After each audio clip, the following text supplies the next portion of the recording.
Assalamualaikum warahmatullahi wabarakatuh. Bismillahirrahmanirrahim.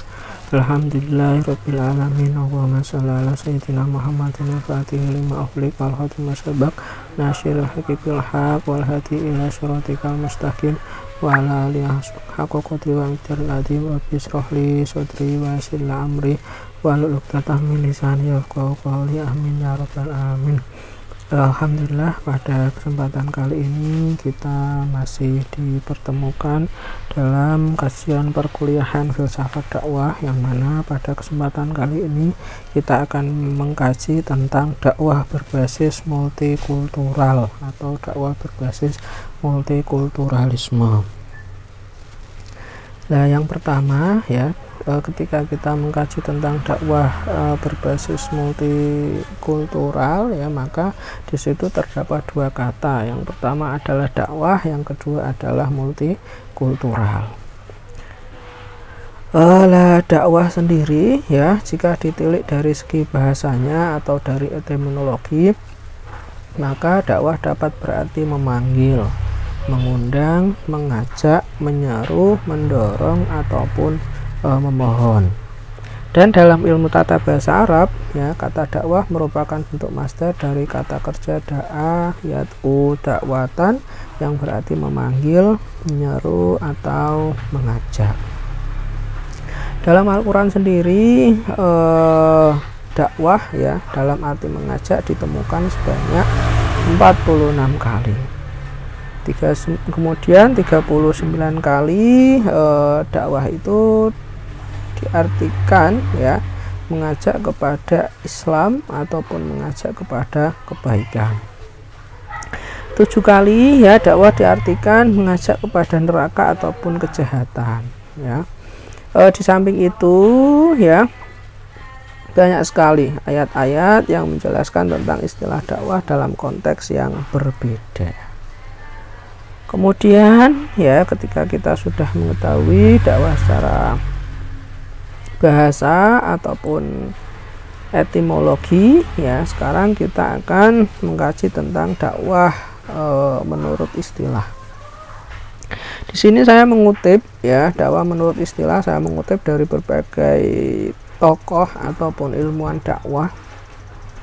Yang pertama adalah Ibnu Taimiyah ya. Beliau berpendapat bahwa dakwah merupakan suatu proses usaha untuk mengajak agar orang beriman kepada Allah ya, percaya dan menaati apa yang telah diberitakan oleh Rasul, serta mengajak agar dalam menyembah Allah seakan-akan melihatnya.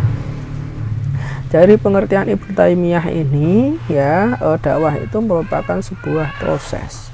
Dakwah itu merupakan sebuah usaha. Proses apa? Usaha apa? Yaitu proses ataupun usaha mengajak. Yang pertama, mengajak beriman kepada Allah, kemudian percaya kepada Allah, menaati apa yang telah kemudian diberitakan ataupun disampaikan oleh Rasul ya, dan kemudian mengajak menyembah Allah seakan-akan melihatnya ataupun mengajak untuk berihsan ya. Yang selanjutnya Syekh Ali Mahfud ya, dakwah adalah mengajak manusia kepada kebaikan dan petunjuk, dan menyeru berbuat baik dan mencegah berbuat mungkar untuk mencapai kebahagiaan dunia dan kebahagiaan di akhirat. Jadi di sini intinya adalah mengajak manusia kepada kebaikan, mengajak manusia kepada petunjuk, menyeru agar supaya manusia itu berbuat baik ya, agar supaya manusia itu mencegah ya perbuatan yang mungkar. Tujuannya apa? Tujuannya agar supaya memperoleh atau mencapai kebahagiaan dunia dan di akhirat. Selanjutnya adalah M. Arifin ya. Dakwah mengandung pengertian sebagai suatu kegiatan ajakan yang baik dalam bentuk lisan, tulisan, tingkah laku, dan sebagainya, yang dilakukan secara sadar dan berencana dalam usaha mempengaruhi orang lain, baik secara individual maupun secara kelompok, agar timbul dalam dirinya suatu pengertian, kesadaran, sikap, penghayatan, serta pengalaman terhadap ajaran agama sebagai message ataupun pesan yang disampaikan kepadanya tanpa dengan tanpa ada unsur-unsur pemaksaan. Dari sini ya bisa terlihat bahwa dakwah itu merupakan kegiatan apa? Kegiatan lisan, tulisan maupun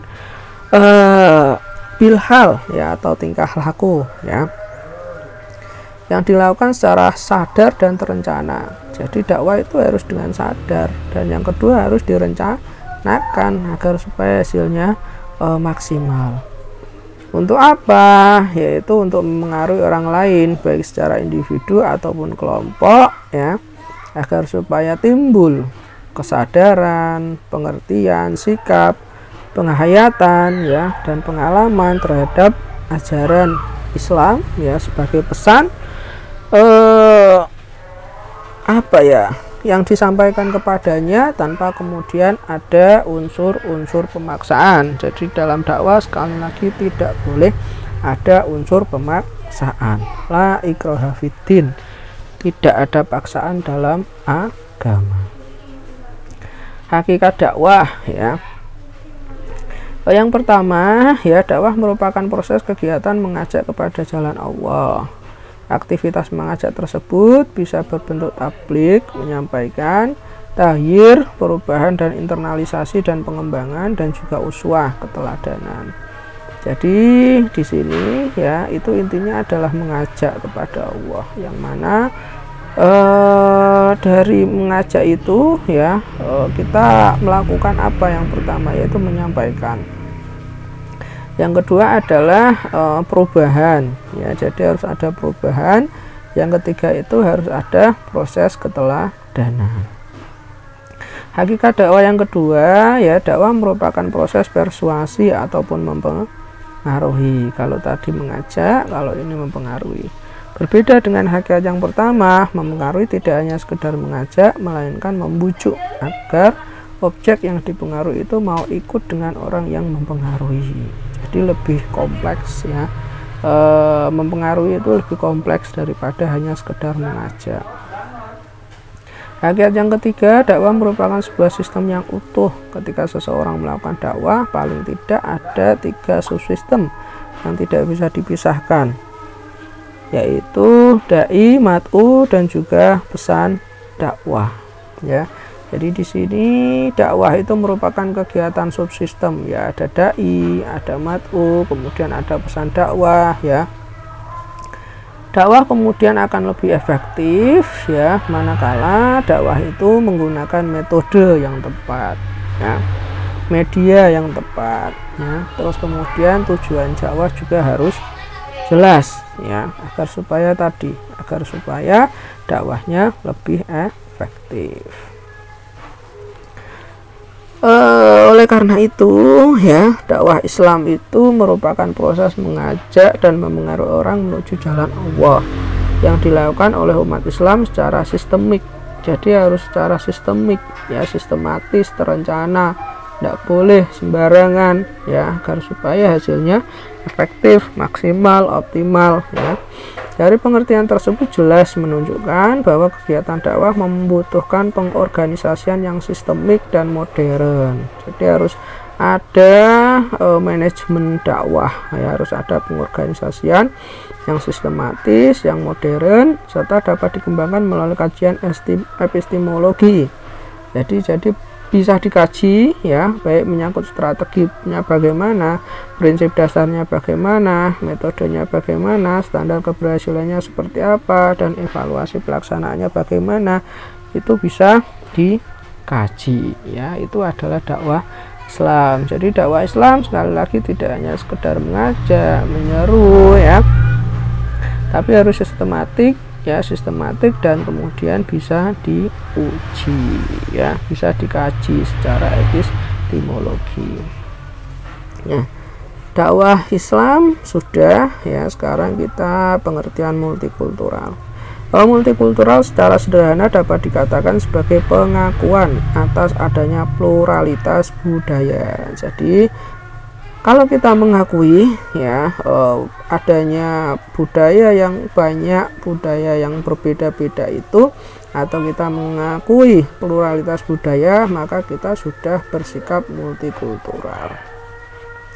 Multikultural yang menjadi paham multikulturalisme pada hakikatnya mengakui akan martabat manusia yang hidup di dalam komunitasnya dengan kebudayaan masing-masing yang spesifik. Ya, jadi kita mengakui bahwa manusia hidup di dunia ini ya itu apa ya istilahnya, ada komunitas-komunitas masing-masing.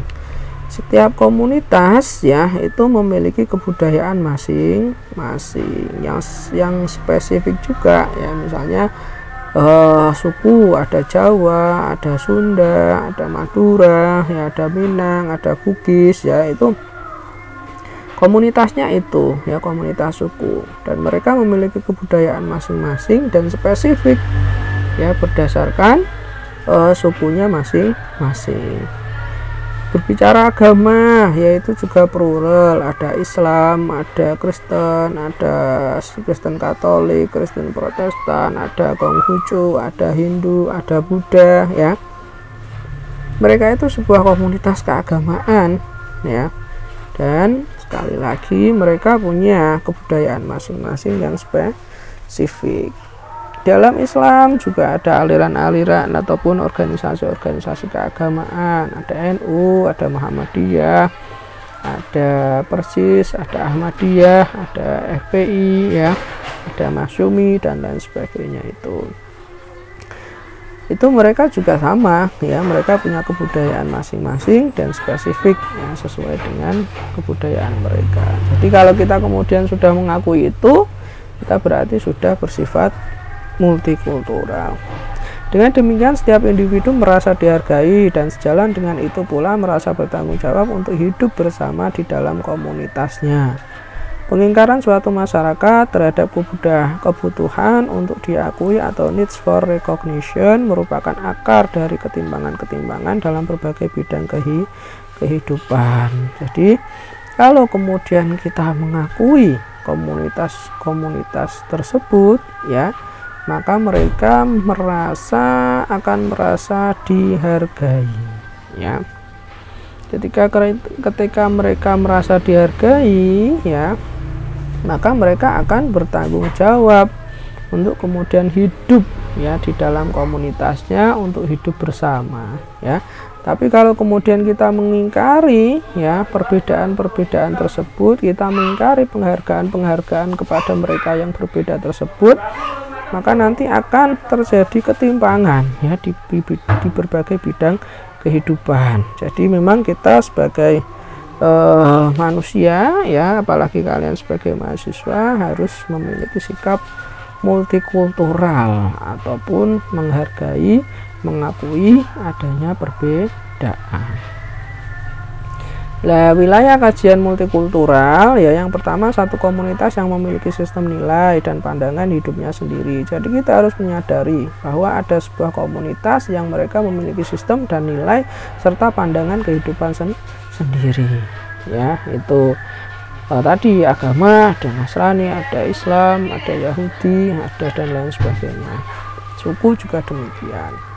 Yang kedua merupakan komunitas yang secara ideologis memang berbeda dengan komunitas yang lain. Jadi kita harus sadar bahwa mereka itu sejatinya memang berbeda ya. Kalau kita Islam, terus kemudian ada Katolik, ada Protestan, ada Hindu, ada Buddha, ya memang sejatinya mereka berbeda ya. Kemudian komunitas yang secara terang-terangan mengatakan berbeda dengan komunitas lain karena latar belakang dan sejarahnya mereka yang merasa berbeda, tetapi mereka menjadi bagian dari masyarakat yang mayoritas.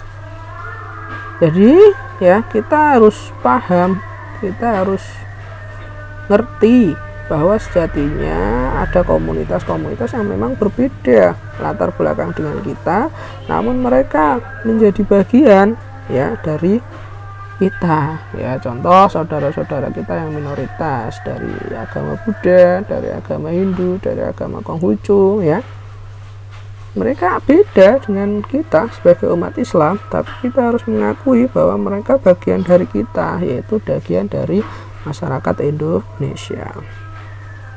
Mereka disebut sebagai komunitas counter of diversity sebab mereka hendak memberikan alternatif atas wacana multikulturalisme yang sedang berkembang. Jadi harapannya ya semua kalangan ya harus kemudian apa ya, memberikan sebuah alternatif ya wacana multikulturalisme, agar supaya masyarakat tahu bahwa sejatinya kehidupan ini memang berbeda ya. Terus kemudian dakwah multikultural ya. Ketika kita sudah tahu ya apa itu multikultural ya, sekarang kita menuju kepada dakwah multikultural. Dakwah multikultural ya adalah dakwah yang memikirkan bagaimana pesan Islam ini disampaikan dalam situasi masyarakat yang plural. Jadi kita harus berpikir piye carane dakwah Islam ya, pesan-pesan Islam ini itu bisa disampaikan kepada masyarakat yang sejatinya plural ataupun berbeda-beda, tanpa melibatkan unsur monisme moral yang kemudian bisa merusak pluralitas budaya dan keyakinan itu sendiri, tanpa kemudian kita apa ya, melihat keagamaan kita Islam terus kemudian kita merasa bahwa mereka bukan Islam. Nah, itu tidak boleh ya. Kita harus apa ya istilahnya, kita harus tetap memahami, tetap menghargai, tetap menghormati mereka yang kemudian berbeda ya. Kita harus berpikir ya bagaimana kemudian itu bisa disampaikan. Kemudian pendekatan multikulturalisme ya mencoba melihat yang banyak itu sebagai keunikan tersendiri dan tidak seharusnya dipaksa untuk disatukan, tetapi tetap berjalan harmonis dalam keragaman. Intinya pendekatan multikulturalisme dalam dakwah berusaha mencapai dua hal, yaitu titik temu dalam keragaman dan toleransi dalam perbedaan. Jadi walaupun berbeda-beda ya, tidak seharusnya kemudian dipaksa untuk disatukan, tetapi harus tetap berjalan harmonis ya. Intinya pendekatan multikulturalisme dalam dakwah berusaha mencapai dua hal. Yang pertama titik temu dalam keragaman ya, yang berbeda-beda itu jadi sebuah titik temu, dan yang kedua adalah toleransi dalam perbedaan. Yang selanjutnya, dakwah dengan pendekatan multikulturalisme adalah sebuah pemikiran dakwah yang konsen pada penyampaian pesan-pesan Islam dalam konteks masyarakat plural dengan cara berdialog untuk mencari titik temu atau kesepakatan terhadap hal-hal yang mungkin disepakati dan berbagai tempat untuk hal-hal yang tidak dapat disepakati. Jadi pesan-pesan Islam ini disampaikan pada masyarakat plural, terus kemudian mencari titik temu, mencari nilai-nilai universal yang kemudian bisa disepakati banyak pihak, dan kita harus menghindari ya hal-hal yang kemudian tidak bisa disepakati. Misalnya kita memaksa orang untuk kemudian mengikuti kita, menyembah Allah, padahal itu hanya beda. Kita harus menuju pada nilai-nilai yang sifatnya adalah universal. Dasar dakwah multikultural ya, yang pertama Al-Hujarat ayat 13 yang artinya adalah, hai manusia, sesungguhnya kami menciptakan kamu dari seorang laki-laki dan seorang perempuan, serta menjadikan kamu berbangsa-bangsa dan bersuku-suku supaya kamu saling kenal mengenal. Sesungguhnya yang paling mulia di antara kamu di sisi Allah ialah yang paling bertakwa di antara kamu. Sesungguhnya Allah Maha mengetahui lagi Maha mengenal. Jadi sejatinya Allah itu menciptakan laki-laki dan perempuan itu memang berbeda ya, mereka berbangsa-bangsa kemudian bersuku-suku ya, agar supaya apa? Agar supaya mereka bisa saling mengenal, dan kemudian ya sesungguhnya dari perbedaan itu yang paling mulia adalah orang yang paling bertakwa ya. Itu jadi memang sesungguhnya Allah sendiri ya, sunatullah ya, Allah sendiri memang menciptakan manusia itu sudah berbeda ya. Allah bisa saja menciptakan manusia itu sama, bisa ya, nggak ada yang sulit bagi Allah. Tapi memang sejatinya Allah menciptakan manusia itu berbeda agar supaya kita mengikuti sunnahnya, agar supaya kita bisa saling berkenalan, agar supaya kita bisa saling mengenal, sehingga kemudian kita bisa memperoleh kebijaksanaan dalam rangka proses saling mengenal tersebut. Kemudian surat Yunus 99 sampai 100, jika seandainya Tuhan pemelihara kamu menghendaki, tentulah beriman semua yang di bumi seluruhnya. Maka apakah engkau Nabi Muhammad SAW memaksa manusia semuanya supaya mereka menjadi orang-orang mukmin? Padahal tidak ada satu jiwa pun akan beriman kecuali dengan izin Allah. Dan Allah menimpakan kotoran atau keguncangan hati atau kemurkaan kepada orang-orang yang tidak mempergunakan akalnya. Jadi seperti yang saya sampaikan tadi, bahwa tidak ada yang sulit bagi Allah.